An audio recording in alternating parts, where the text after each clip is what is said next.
So let us calculate the potential. So सबसे पहले इसके अंदर जो फील्ड होती है वो देखने में कुछ इस तरह से होगी, वो एक लीनियरली इंक्रीजिंग फील्ड होती है इस तरह से।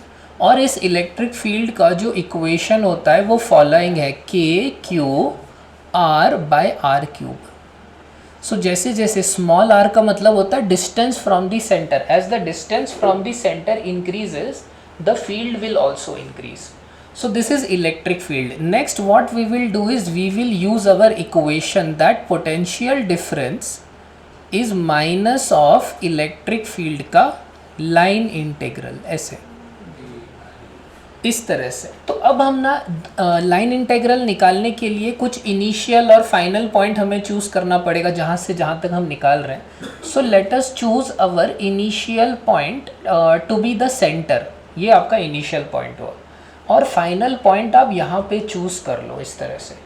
So your equation will become following, V F is by the way already known, you know the potential here which is k q by capital R.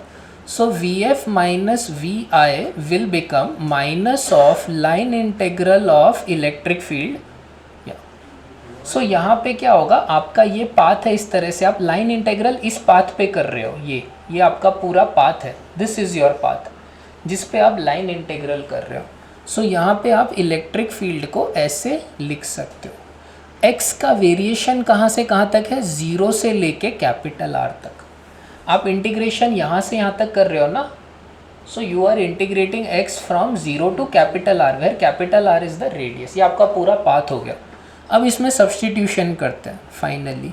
सो यहाँ से वी एफ कितना है, V F is the potential here, V F is k q by capital R, ठीक है, this is your V F. So k q by capital R minus V I मतलब potential at the centre, इसको V naught बोला देता हूँ, the potential at the centre, and this is negative of line integral of E d x.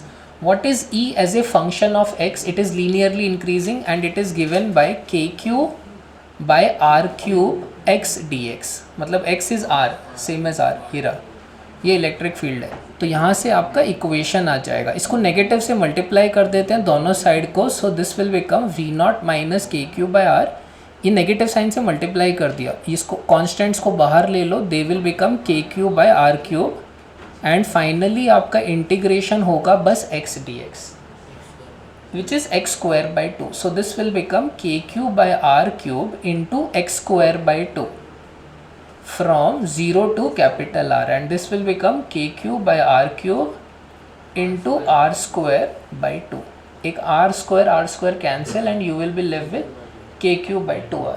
So this is V naught minus KQ by R. So finally you will have your answer. Therefore V naught, which is potential at the center, is KQ by R plus KQ by 2R, which is 3 KQ by 2R. This is the potential at the center. Let us recap कैसे calculate किया. Using Gauss law आपने field निकाली without integration. Integration skip हो गया. Gauss law से field मिली, एक बार आपको फील्ड मिली, then we exploit the relation between field and potential difference. इस फील्ड से आपने पोटेंशियल डिफरेंस निकाला, दो पॉइंट के बीच का पोटेंशियल डिफरेंस। इस पॉइंट पे पोटेंशियल अननोन है, this is your initial point, potential is unknown, potential इस पॉइंट पे नोन है which is your final point.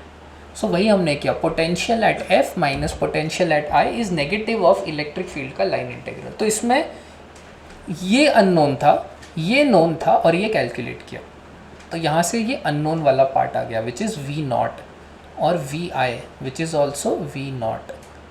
So then using this equation we could calculate the potential. So we used the known electric field and this relation between field and potential to calculate the potential at a point inside the sphere.